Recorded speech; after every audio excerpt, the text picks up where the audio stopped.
नमस्कार, मैं बालकृष्ण मुले और आप देखना शुरू कर चुके हैं द प्राइम टॉक का स्पेशल सेगमेंट वॉरियर के हमारे मेहमान हैं पद्मश्री डॉक्टर भक्ति यादव जी के सुपुत्र डॉक्टर भक्ति यादव फाउंडेशन के चेयरमैन सम्मानित श्री रमन जी यादव। रमन जी, आपका स्वागत है, आपके अभिनंदन है द प्राइम टॉक के स्पेशल सेगमेंट वॉरियर। आपका व्यक्तित्व देखा जाता है, आपका कृतित्व देखा जाता है कि माँ भक्ति यादव जी को आप खूब जीते हैं और कहीं ना कहीं उनके दिखाए नक्शे कदम पर सेवा के मार्ग पर अपने आप को लगातार आगे बढ़ाते जा रहे हैं।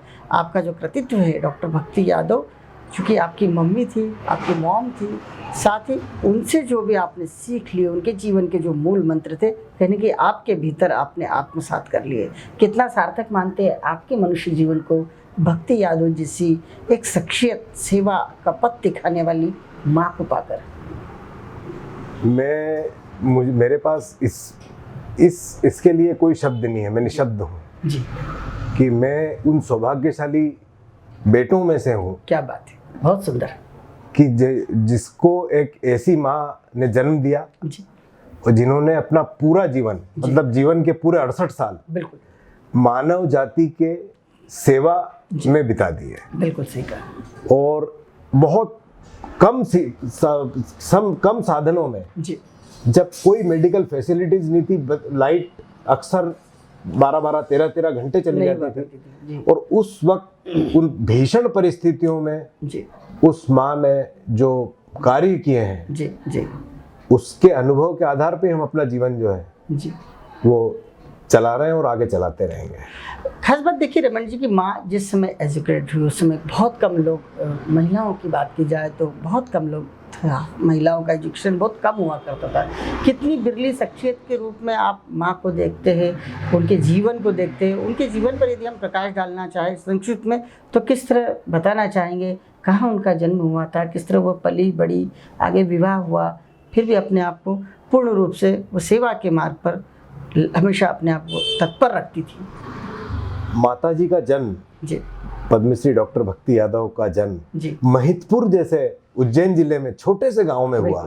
जी उस वक्त जब वहां पे जाने का कोई रास्ता, कोई साधन मार्ग कुछ नहीं थे। जी मेरे नाना जो अंग्रेज इसमें शासन के दौरान मुंसब थे, मुंसब का भी कोई अपन एसडीएम कह सकते हैं, लोकल, जो एक न्यायिक प्रक्रिया से गुजरता है, वो मेरे नाना जी थे, जिनका नाम था श्री विनायक भगवंत कविश्वर। क्या बात है।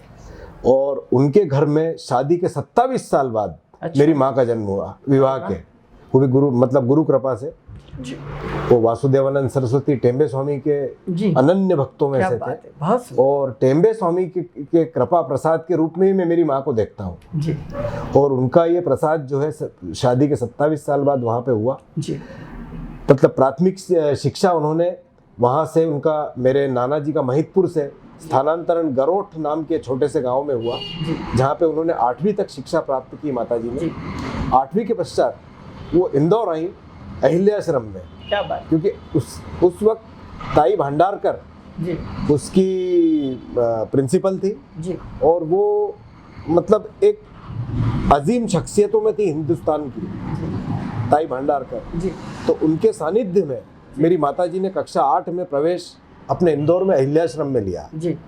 और वो थी तो उनकी, मतलब उनका जो परसेंटेज है और कृतित्व जो है वो वैसे ही बहुत विद्वान और इंटेलिजेंट थी। तो उनका डायरेक्ट सिलेक्शन, उनको चूंकि बीएससी पार्ट 1 में उस वक्त सर्वाधिक नंबर उन्होंने हासिल किए थे, तो 2 या 3 लड़कियों ने और भी किए थे, लेकिन इनका वहाँ पे योग से एडमिशन हुआ।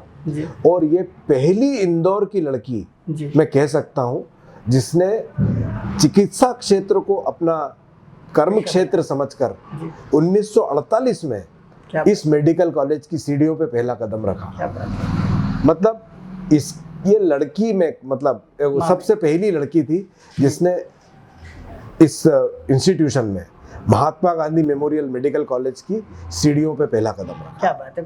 कितना रोमांचित करता है ये ऐतिहासिक कदम जब ये पता चलता है कि आज तो सैकड़ों नहीं हजारों की संख्या में लड़कियां जो है मेडिकल स्टूडेंट के रूप में पहचानी जा रही है जी। आगे जाके चिकित्सक के बतौर पहचान स्थापित कर ली एक पहली महिला जो कि आपकी माँ डॉक्टर भक्ति यादव, यानी कि एक डॉक्टर बनी, और उस डॉक्टर बनने के साथ साथ उन्होंने उस पेशे का जो जिस तरह से डॉक्टर को ईश्वर तुल्य माना जाता है और वाकई ईश्वर की भांति ही वह समाज के अंत्योदय तक अंतिम व्यक्ति तक सेवा करती रही। कितना अभिभूत करता है माँ का कर्तृत्व, जिस तरह से आप आज भी याद करते होंगे। तो 68 साल जी, एक बहुत बड़ा, मतलब मेरे जन्म के 18 साल पहले से जी, उन्होंने ये इसको अपना वो बना लिया था जी, और उन्होंने नंदलाल भंडारी प्रसूति गृह जी, अपने शिक्षण के दौरान ही जी, अपना कार्य करना शुरू कर दिया था। जी, जो इंदौर के 2 मेल गायनेकोलॉजिस्ट थे, ओके, उसमें तात्या गोसावी जो थे, जी, he was the second male gynaecologist of Indore, क्या बात जिन्होंने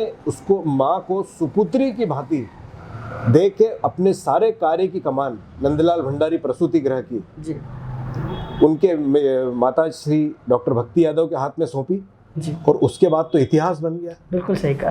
और कहने के जब पद्म श्री मिला माँ को, जी, परिवार और माँ का कृतित्व कितना आपको ऐसा लगा कि वाकई माँ ने जितना सेवा का कार्य किया था आज कहीं जाकर सार्थक हो गया। कैसे याद करते हो उस दिन को, खासतौर से जिस दिन प्रशासनिक और सरकार के कर्णधार आकर माँ को पद्मश्री भेंट किया। इंदौर शहर ने जी, मेरे माताजी जी, पद्मश्री डॉक्टर भक्ति यादव और मेरे पिताजी डॉक्टर CS यादव, जी, जिन्होंने अपने बीमा चिकित्सालय नंदानगर की पूरे डिजाइन तक से हाँ, अपना वो करा जी, और ये डिजाइन पूरा बनवा के इन लोगों ने अपने पूरे जीवन को जी, उसमें सेवा कार्य में लगाते चले गए हैं। जी, जी। जिस तरह देखा जाता है कि आपने भी उनके कृतित्व को करीब से देखा कि माता पिता प्रथम गुरु होते हैं किसी भी व्यक्ति के, उसी तरह आपके भी गुरु, इतने सर्वश्रेष्ठ गुरु आपको मिले। जी। आपने किस तरह के उनके मूल मंत्रों को आत्मसात कर रखा? उन्होंने उनके मतलब देह विलय के पूर्व जी। दिए इंटरव्यू में जो कहा था कि पेशेंट से और या जो भी आदमी आपके पास कोई तकलीफ लेके आया है, बिल्कुल, मैं तो सभी तरह की सेवाएं करता हूँ, जी, तो उसका आपको निदान जितना उससे हो सके जी, और जितना मतलब आप एफिशिएंटली कर सकते हैं उसको करें। जी, जी। इस तरह के मूल मंत्र रहे हैं, लेकिन आपका खुद का भी एक व्यक्तिगत जीवन है। आप भी खूब माँ को जीते हैं, जी। उनके दिखाए पथ पर चलने की कोशिश कर रहे हैं। आपके द्वारा इन दिनों क्या क्या कार्य किए जा रहे हैं, किस तरह चैरिटेबल ट्रस्ट? अभी ये कोरोना काल में जी, हम लोग ज़्यादा भीड़ एकत्रित नहीं कर सकते, उसके बावजूद जी, मेरे अभी मतलब जो पिछले साल जो बारिश ने तांडव मचाया था जी, कि हमें लग रहा था कि मकर संक्रांति मना के गई है जी, पिछली बार की वर्षा, और उसके 2 या 3 महीने बाद तो ये कोरोना काल आ गया। जी। उस बीच में हमने महावस्त्रदान अभियान शुरू किया था, क्या बात है, खूब। जिसमें 2 बड़ी संस्थाओं से हमने सहयोग लिया और उन्होंने सहज सहयोग दिया मुझे। क्या बात है। नर्मदा समग्र जी। बड़वानी, जी, जिसके मतलब जो प्रवर्तक थे जी, वो माननीय दवे जी थे, अनिल जी दवे, जी, और दूसरा महाराष्ट्र सेवा संघ जो स्वामी अपूर्वानंद कुलकर्णी के मतलब झंडे तले पूरा चलता है, और उसके अंदर आप लोग जान के आश्चर्यचकित होंगे जी। कि बहुत गरीब गांव से, मतलब उसका मुख्यालय हंगा नाम का गांव है। क्या बात है। ये शिरडी और उसके उधर पीछे बीच में वो एक छोटा सा गांव है, और आप आश्चर्य करेंगे कि मुझे 5 ट्रक से ज़्यादा वस्त्र वहाँ से मिले। क्या बात है। और हम लोगों ने ऐसे बोरे में ठूसे हुए वस्त्र नहीं लिए थे, जी, हम लोगों ने बराबर प्रेस्ड किए हुए कपड़े प्लास्टिक की थैली में रख के, और 15,000 जोड़ कपड़े। मुझे ही नहीं मालूम कि ईश्वर की कहाँ से कृपा हुई, और मेरे इस जहाँ अपन बैठ के इंटरव्यू कर रहे हैं यहाँ से 15,000 जोड़ कपड़े बड़वानी में एक घर में जाके बटे हैं। आपका सामाजिक सरोकार खूब देखा जाता है। जिस तरह से आप जीते हैं, कहीं ना कहीं आपके मन में हमेशा हर पल एक ही भाव आता है कि किसकी सेवा कितनी की जाए और उसके जीवन का कहीं ना कहीं उद्धार कर दिया जाए। देखा जाता है कि चिकित्सक का पेशा अब जो है एक प्रोफेशन का रूप ले चुका है। कितनी टीस होती है आपके मन में, वाकई एक आवाम में बैठे आम व्यक्ति को वाकई चिकित्सा परामर्श या चिकित्सक के रूप में जो सेवा मिलना चाहिए आज के दौर में मिल पा रही है? चिकित्सा हमारे माननीय प्रधानमंत्री जी ने जी, इसके कई चीज़ों में बहुत बड़ी वो दी है, जी, छूट दे दी है, बिल्कुल योजनाएं चलाई है। कैंसर की दवाइयों की कीमतों में जबरदस्त उन्होंने मतलब छूट दी है, कंसेशन दिए हैं। बिल्कुल। नहीं तो पहले कैंसर का पेशेंट देखते थे तो ये लगता था कि अब इसका मकान बिक जाएगा। अच्छा। लेकिन वो सारी चीज़ों की, चिकित्सा सुविधाओं की बहुत ज़्यादा हमारे माननीय प्रधानमंत्री जी ने बहुत सारी सुविधाएं दी है जी। और उनका जो व्यक्तित्व है और उन्होंने जिस तरह से ये मतलब माता जी जैसी हस्ती को चुन के निकाला जी, वो उसके लिए मैं सदैव उनका आभारी रहूँगा। आपका एक भाव और देखा जाता है, आप खूब आध्यात्मिक है, आपको गुरुजनों का खूब आशीर्वाद मिला है। बात माँ भक्ति यादव जी की करे, पिताश्री की करे, या फिर आज आपका परिवार की बात करें, किस तरह अध्यात्म को जीते, वो कौन से गुरुजन हैं जिनका आशीर्वाद आपके पूरे परिवार को मिला हुआ है? शक्तिपात सबसे पूर्व में तो मतलब मेरी माँ का जन्म जिस गुरु शक्ति के द्वारा हुआ है जी, स्वामी वो यति थे, यति चक्रवर्ती की उपाधि से वो थे स्वामी वासुदेवानंद सरस्वती टेम्बे स्वामी। बिल्कुल, बहुत बड़ा नाम है। और उन्होंने मेरी माता जी के जन्म के काफी पूर्व फलदान किया था। क्या बात। और मेरे जब नाना नानी वृद्ध हो गए थे उस टाइम मेरी माता जी का जन्म हुआ जी। और मेरे मामा जी का उससे एक ही तिथि को भाई बहनों का जन्म ये गुरु कृपा के बिना संभव ही नहीं था। बिल्कुल सही है। आपके विवाह की भी बात करना चाहेंगे, किस तरह एक अनूठा विवाह हुआ, गुरु कृपा उसमें काफी अहम रोल में देखी जाती है। स्वामी आनंद तीर्थ जी एक बार घूमते हुए इंदौर आए भरूच से जी, और साथ में मेहता परिवार जी, मतलब हमारे घर में अधिकांश स्त्रियां ब्राह्मण हैं। बिल्कुल, सभी जितने भी ब्राह्मणों की शाखाएं हैं वो मेरे घर में मौजूद है। क्या बात है। पत्नी चातुर्वेदी शुक्ल मौड़ ब्राह्मण है, क्या बात। माता श्री जो है वो ऋग्वेदी देशज दक्षिणी ब्राह्मण थी, तो मुझे दोनों भाषाओं में पारंगत हासिल है। क्या बात। मैं गुजराती भी उतनी अच्छी बोल और पढ़ लेता हूँ जितनी मराठी। क्या बात है। अभी मुले साहब को इसका अनुभव आ गया है जी, कि मैं बहुत प्रांजल्य मराठी बोलता हूँ। क्या बात है। और दूसरा उनकी कृपा से वो घर आए और ये संबंध उसमें विवाह में परिणित हो गया। क्या बात है। बच्चों की बात करना चाहेंगे, किस तरह आप बच्चों को पढ़ा रहे हैं, बढ़ा रहे हैं और किस तरह की सीख दे रहे हैं, क्योंकि आपका एक परिवार माँ अहिल्या की नगरी में एक अनूठे परिवार के रूप में भी गिना जाता है, क्योंकि जहाँ पद्मश्री डॉक्टर भक्ति यादव जी का नाम आ जाता है, उसी के साथ में कहने के हर व्यक्ति का जो हृदय रोमांच से भर जाता है और समझ जाता है कि मनुष्य जीवन जो है मानव सेवा ही माधव सेवा के मार्ग पर ले जाती है। और यदि इसका कोई उदाहरण है, इसका कोई पर्याय है, तो वो है डॉक्टर भक्ति यादव। कितना अभिभूत करता है ये वाक्य।